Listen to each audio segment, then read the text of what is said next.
അവരുടെ ഭയവും സംശയവും എതിർപ്പും സോളമൻ രാജാവിന്റെ സന്നിധിയിലുമെത്തി.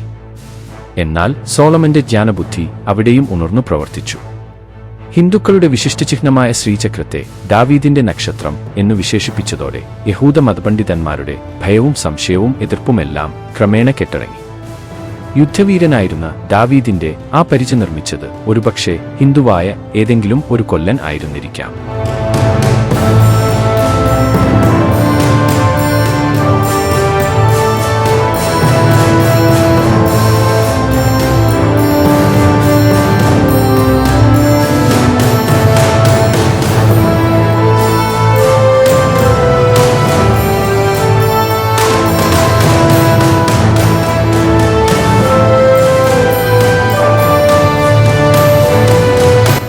ചെങ്കുത്തായ കയറ്റിറക്കങ്ങൾ നിറഞ്ഞ അതിദുർഘടം പിടിച്ച ആ ഒറ്റയടിപ്പാതയിലൂടെ ഏകനായി ഞാൻ മുന്നോട്ട് നടന്നു. ലക്ഷ്യത്തിലെത്താൻ ഇനിയും എത്ര ദൂരം നടക്കണമെന്ന് കൃത്യമായി അറിയില്ല. ലഡാക്കിലെ ബുദ്ധസന്യാസിമാരിൽ നിന്നുമാണ് ടിബറ്റിലെ ലാമ ഗുരുകുലത്തെക്കുറിച്ച് കേട്ടറിഞ്ഞത്. 4 മണിക്കൂർ ഒരു ലോറിയിലാണ് യാത്ര ചെയ്തത്. പരിചയസമ്പന്നരായ ബുദ്ധസന്യാസിമാർ പറഞ്ഞതനുസരിച്ച് ഈ മലമ്പാതയിലൂടെ നടന്നാൽ ടിബറ്റിലെ ലാമ ഗുരുവിന്റെ കേന്ദ്രത്തിലെത്താം. വഴിയിൽ കണ്ട ഗ്രാമവാസികളും അക്കാര്യം ഉറപ്പിച്ചു പറഞ്ഞതാണ്. മുകളിലേക്കു കയറുന്തോറും തണുപ്പ് കഠിനമായിക്കൊണ്ടിരുന്നു. സൂചിമുന പോലെ കൂർത്ത ഇലകളുള്ള മരങ്ങൾ ധാരാളമായി കണ്ടു തുടങ്ങി. കാട്ടിൽ ചിലപ്പോൾ കരടികളെ കണ്ടേക്കാമെന്ന് സന്യാസിമാർ പറഞ്ഞിരുന്ന കാര്യം ഞാൻ ഓർത്തു. ഭാഗ്യവശാൽ ഇതുവരെ ഒന്നിന്റെയും മുന്നിൽ ചെന്നുപെട്ടില്ല. ആസാമിലെ ഗുരു പ്രണദോഷി ബാബ പഠിപ്പിച്ചു തന്ന ചില മന്ത്രങ്ങൾ ജപിച്ചുകൊണ്ടാണ് ഞാൻ നടക്കുന്നത്. എനിക്ക് മന്ത്രങ്ങളിൽ നല്ല വിശ്വാസമായി. സധൈര്യം ഞാൻ മുന്നോട്ടു നടന്നു. എന്റെ മനസ്സിൽ ഗുരു പ്രണദോഷി ബാബയുടെ ആശ്രമവും ശ്രീചക്രോപാസനയും ഇടയ്ക്കിടെ മിന്നുകയും മായുകയും ചെയ്തുകൊണ്ടിരുന്നു. ശ്രീചക്രത്തെക്കുറിച്ച് ചിന്തിക്കുമ്പോഴൊക്കെ എന്റെ മനസ്സിൽ പാറിപ്പറക്കുന്ന ഒരു പതാകയുണ്ട്. ജൂതരാജ്യമായ ഇസ്രയേലിന്റെ ദേശീയ പതാകയാണത്. നീല ബോർഡറുകളോടുകൂടിയ ഇസ്രയേലിന്റെ വെളുത്ത ദേശീയ പതാകയുടെ നടുവിലായി നീല നിറത്തിൽ ആലേഖനം ചെയ്യപ്പെട്ടിരിക്കുന്നത് ശ്രീചക്രമാണെന്ന് അറിയാവുന്നവർ ഏറെയുണ്ടാവില്ല. ഏകദൈവമായ യഹോവയിൽ മാത്രം വിശ്വസിക്കുന്ന യഹൂദരുടെ ദേശീയ പതാകയിൽ അവിശ്വാസികളായ ഹിന്ദുക്കളുടെ താന്ത്രിക ചിഹ്നം എങ്ങനെയാണ് കടന്നുകയറിയത്? ഒരു ത്രികോണം മുകളിലേക്കും മറ്റൊരു ത്രികോണം താഴേക്കും വരച്ചപ്പോൾ രൂപം കൊണ്ട ഒരു നക്ഷത്രം.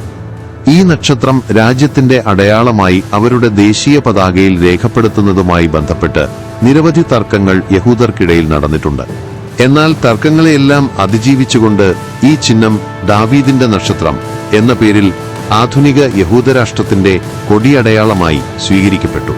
ഈ വിചിത്ര നക്ഷത്രത്തെ ദാവീദിന്റെ നക്ഷത്രം എന്ന് വിശേഷിപ്പിക്കുന്നുണ്ടെങ്കിലും യഥാർത്ഥത്തിൽ ഈ നക്ഷത്രവും ദാവീദും തമ്മിലുള്ള ബന്ധം തെളിയിക്കാൻ തക്കതായ രേഖകളൊന്നും ഹീബ്രു ചരിത്രകാരന്മാരുടെ പക്കലില്ല. എന്നിട്ടും ഈ നക്ഷത്ര ചിഹ്നത്തിൽ നിഗൂഢമായ ഒരു ശക്തിവിശേഷം കുടികൊള്ളുന്നതായി അവർ വിശ്വസിച്ചു. ദാവീദിന്റെ മകനായ സോളമൻ രാജാവിന്റെ കാലത്താണ് ഈ നക്ഷത്രം ഇസ്രായേലിൽ പ്രത്യക്ഷപ്പെട്ടതെന്ന് ഹീബ്രു ചരിത്രകാരന്മാർ പറയുന്നു. മഹാജ്ഞാനിയെന്ന് ബൈബിളിൽ വിശേഷിപ്പിക്കുന്ന യഹൂദ രാജാവായ സോളമന്റെ കാലഘട്ടം തുടങ്ങുന്നത് BC 900 ശേഷമാണ്. സോളമന്റെ കപ്പലുകൾ അക്കാലത്ത് കേരള തീരത്ത് വന്നിരുന്നു എന്നതിന് കേരള ചരിത്രത്തിൽ തെളിവുകളുണ്ട്. രാജ്യാന്തര വ്യാപാര വ്യവഹാരങ്ങൾ സോളമന്റെ പ്രതാപം വർദ്ധിപ്പിച്ചുകൊണ്ടിരുന്നു. ഈജിപ്തിലെ ഫറവോയുടെ മകളെ കൂടാതെ മോവാബ്യർ, അമ്മോന്യർ, എദോമ്യർ, ഹിത്യർ എന്നിങ്ങനെ വിവിധ ജാതികളിൽ നിന്നായി 700ഓളം കുലീനപത്നികളും 300 വെപ്പാട്ടികളും അദ്ദേഹത്തിനുണ്ടായിരുന്നു. അവന്റെ ഭാര്യമാർ അവരുടെ ദേവന്മാരിലേക്കും അവരുടെ വിശ്വാസങ്ങളിലേക്കും അവനെ വശീകരിക്കുകയും അവൻ യഹൂദരുടെ ദൈവമായ യഹോവയെ വിട്ട് സീദോന്യദേവിയായ അസ്തോരത്തിനെയും അമ്മോന്യരുടെ ദേവനായ മിൽക്കോമിനെയും ചെന്ന് സേവിച്ചതായും ജെറുസലേമിന് എതിരെയുള്ള മലയിൽ മോവാബ്യരുടെയും അമ്മോന്യരുടെയും ദേവീദേവന്മാർക്ക് ക്ഷേത്രങ്ങൾ പണിയുകയും അന്യദൈവങ്ങളെ ആരാധിക്കുകയും ചെയ്തതായും ബൈബിൾ രേഖപ്പെടുത്തുന്നു. അക്കാലത്ത് പണിതുയർത്തിയ ഈ ക്ഷേത്രങ്ങളിലാണ് അന്നും ഇന്നും ഹിന്ദുക്കളുടെ വിശിഷ്ടചിഹ്നമായ ശ്രീചക്രം ആദ്യമായി പ്രത്യക്ഷപ്പെട്ടതത്രേ. ഈ വിശുദ്ധ ചിഹ്നത്തിനു പിന്നിൽ എന്തോ ചില നിഗൂഢതകൾ ഉള്ളതായി യഹൂദമ പണ്ഡിതന്മാർ സംശയിച്ചിരുന്നു. അതിനാൽ അവർ ശ്രീചക്രത്തെ ഭയപ്പെടാൻ തുടങ്ങി. അവരുടെ ഭയവും സംശയവും എതിർപ്പും സോളമൻ രാജാവിന്റെ സന്നിധിയിലുമെത്തി. എന്നാൽ സോളമന്റെ ജ്ഞാനബുദ്ധി അവിടെയും ഉണർന്നു പ്രവർത്തിച്ചു. ഹിന്ദുക്കളുടെ വിശിഷ്ടചിഹ്നമായ ശ്രീചക്രത്തെ ദാവീദിന്റെ നക്ഷത്രം എന്ന് വിശേഷിപ്പിച്ചതോടെ യഹൂദ മതപണ്ഡിതന്മാരുടെ ഭയവും സംശയവും എതിർപ്പുമെല്ലാം ക്രമേണ കെട്ടടങ്ങി. യുദ്ധവീരനായിരുന്ന ദാവീദിന്റെ ആ പരിച നിർമ്മിച്ചത് ഒരുപക്ഷെ ഹിന്ദുവായ ഏതെങ്കിലും ഒരു കൊല്ലൻ ആയിരുന്നിരിക്കാം. യഹൂദന്മാർ പക്ഷേ ആ ചിഹ്നത്തെ ശ്രീചക്രം എന്ന നിലയ്ക്കു മനസ്സിലാക്കിയില്ല. ഒരു നക്ഷത്രം എന്ന നിലയിലാണ് അവർ അതിനെ മനസ്സിലാക്കിയത്. ദാവീദിന്റെ പരിചയിൽ ഉണ്ടായിരുന്ന അടയാളമായിരുന്നതിനാൽ അതിന് ദാവീദിന്റെ നക്ഷത്രമെന്ന വ്യാഖ്യാനവും ഉണ്ടായി. ദാവീദിന്റെ യുദ്ധവിജയങ്ങൾക്കു പിന്നിൽ പ്രവർത്തിച്ചത് ആ നക്ഷത്രചിഹ്നമാണെന്ന് അവർ വിശ്വസിച്ചു. അന്നുമുതൽ ഹിന്ദുക്കളുടെ നിഗൂഢ ചിഹ്നമായ ശ്രീചക്രം ദാവീദിന്റെ നക്ഷത്രം എന്ന പേരിൽ യഹൂദന്മാർക്കും വിശുദ്ധമായി മാറി. പിന്നീട് ഈ നക്ഷത്രത്തെക്കുറിച്ചുള്ള വിദഗ്ധരുടെ ധാരാളം വ്യാഖ്യാനങ്ങൾ പുറത്തിറങ്ങി. ദാവീദിന്റെ നക്ഷത്രത്തിൽ നിവർന്നു നിൽക്കുന്ന ത്രികോണം അഗ്നിയുടെയും തലകീഴായുള്ളത് ജലത്തിന്റെയും പ്രതീകങ്ങളാണെന്ന് പാശ്ചാത്യ ചിന്തകന്മാർ വ്യാഖ്യാനിച്ചു. ഈ രണ്ടു ത്രികോണങ്ങളും പരസ്പരം സംയോജിച്ചപ്പോഴാണ് 6 കോണുകളുള്ള നക്ഷത്രം ഉണ്ടായതെന്നും അവർക്ക് വ്യക്തമായി. ദുർമന്ത്രവാദികളും ജ്യോതിഷികളും അവരുടെ പൂജകളിൽ ഈ മാന്ത്രിക നക്ഷത്രം ഉപയോഗിക്കുന്നതായും അവർ പിന്നീട് കണ്ടെത്തി. ഈ നക്ഷത്രം ലൈംഗികതയുടെ പ്രതീകമാണെന്ന് വേറെ ചില ചിന്തകർ വ്യാഖ്യാനിച്ചു.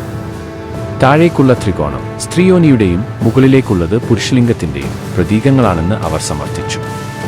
കുശാഗ്രബുദ്ധികളായ ചില ക്രിസ്ത്യൻ ചിന്തകന്മാർ ഈ നക്ഷത്രത്തെ കുറെ കൂടി സൂക്ഷ്മമായി വിശകലനം ചെയ്തപ്പോൾ അമ്പരിപ്പിക്കുന്ന മറ്റൊരു സത്യം കണ്ടെത്തി. നക്ഷത്രത്തിന്റെ 6 കോണുകളിലായി കാണുന്ന 6 ത്രികോണങ്ങളുടെ ത്രിമാന രൂപം കൂടി കണക്കിലെടുക്കുമ്പോൾ 6+6+6 എന്ന കണക്കിൽ മൊത്തം 18 ത്രികോണങ്ങളാണ് രൂപപ്പെടുന്നത്. ബൈബിളിലെ വെളിപാട് പുസ്തകത്തിൽ 6 എന്ന സംഖ്യ ഒരു അശുഭചിഹ്നമായിട്ടാണ് വ്യാഖ്യാനിക്കുന്നത്. 6ന്റെ 3 അക്കങ്ങൾ ഒരുമിച്ചു ചേർത്ത് വായിക്കുമ്പോൾ 666 എന്ന സംഖ്യ വരുന്നു. വെളിപാട് പുസ്തകത്തിൽ 666 സാത്താന്റെ ചിഹ്നമാണ്. എന്നാൽ ലോകത്തെ ഏറ്റവും വലിയ ബുദ്ധിരാക്ഷസന്മാരാണ് യഹൂദർ എന്ന കാര്യം മറക്കരുത്. 20-ാം നൂറ്റാണ്ടിൽ ഈ ലോകത്തെ മുഴുവൻ മാറ്റിമറിച്ച 3 ബുദ്ധിരാക്ഷസന്മാർ ഫ്രോയിഡ്, മാർക്സ്, ഐൻസ്റ്റൈൻ ഇവർ മൂവരും യഹൂദർ ആയിരുന്നു. അവരോടൊപ്പം ആധ്യാത്മിക വഴിയിൽ ജൂതനായ യേശുവും ഒപ്പം ചേരും. ലോകജനസംഖ്യയുടെ കേവലം 0.25% മാത്രമാണിവർ. ചരിത്രത്തിൽ അനേകം ദുരന്തങ്ങളെ അഭിമുഖീകരിക്കേണ്ടി വന്ന വളരെ ചെറിയ ഒരു ജനസമൂഹം. എന്നാൽ ആശ്ചര്യകരമായ വസ്തുത ഈ ചെറു ജനസമൂഹമാണ് 22% നോബൽ സമ്മാനങ്ങളും കരസ്ഥമാക്കുന്നത് എന്നതാണ്. ഇവർ അത്രയ്ക്ക് പ്രതിഭാശാലികളും ബുദ്ധിമാന്മാരുമാണ്. റോമൻ അധിനിവേശകാലം മുതൽ സ്വന്തം രാജ്യത്തു നിന്നും ആട്ടിപ്പായിക്കപ്പെട്ട ഈ ജനസമൂഹം 1948 ഒരുമിച്ചു കൂടുകയും വിസ്മൃതിയിലായിരുന്ന അവരുടെ രാജ്യത്തിന്റെ മണ്ണ് വില കൊടുത്തു വാങ്ങുകയും ചെയ്തു. അവിടെ അവർ ഒരു കൊടി ഉയർത്തി. ഹിന്ദുക്കളുടെ നിഗൂഢ ചിഹ്നമായ ശ്രീചക്രം അടയാളമാക്കിയ ജൂതന്റെ സ്വന്തം ദേശീയ പതാക അവിടെ ഉയർത്തപ്പെട്ടു. ആ കൊടിക്കു പിന്നിൽ ലോകം മുഴുവൻ ചിതറിക്കിടന്നിരുന്ന യഹൂദ ജനത ചേമ്പിലയിലെ മഴത്തുള്ളി പോലെ ഒരു വലിയ തുള്ളിയായി ഒരുമിച്ചുകൂടി.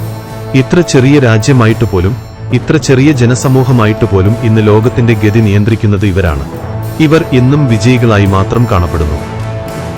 ഇവരുടെ ദേശീയ പതാകയിൽ ഹിന്ദുക്കളുടെ മാന്ത്രിക ചിഹ്നമായ ശ്രീചക്രം ദാവീദിന്റെ നക്ഷത്രം എന്ന പേരിൽ രേഖപ്പെടുത്തിയിരിക്കുന്നു. ആർക്കും തകർക്കാനാവാത്ത അജയ്യരായ ഈ ജനസമൂഹത്തിന്റെ നിരന്തര വിജയത്തിനു പിന്നിൽ പ്രവർത്തിക്കുന്ന ആ മാന്ത്രിക ശക്തി എന്തായിരിക്കും? കുത്തിയൊലിക്കുന്ന ഒരു കാട്ടരുവിയുടെ ശബ്ദം എന്നെ ചിന്തയിൽ നിന്നും ഉണർത്തി. നടന്ന് ഒരു കാട്ടരുവിയുടെ സമീപം ഞാൻ എത്തിച്ചേർന്നിരിക്കുകയാണ്. 2 മലയിടുക്കുകൾക്കിടയിലൂടെ അശാന്തിയുടെ ജലമർമ്മരമുയർത്തിക്കൊണ്ട് ശാന്തി തേടി സമതലങ്ങളിലേക്ക് കുതിച്ചുപായുന്ന ഒരു കാട്ടരുവി.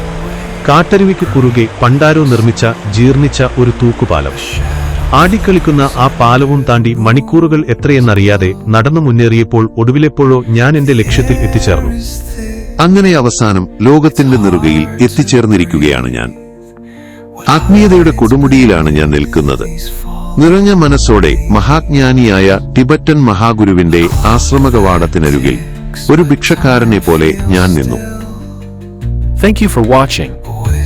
Stay tuned for the next episode. Goodbye.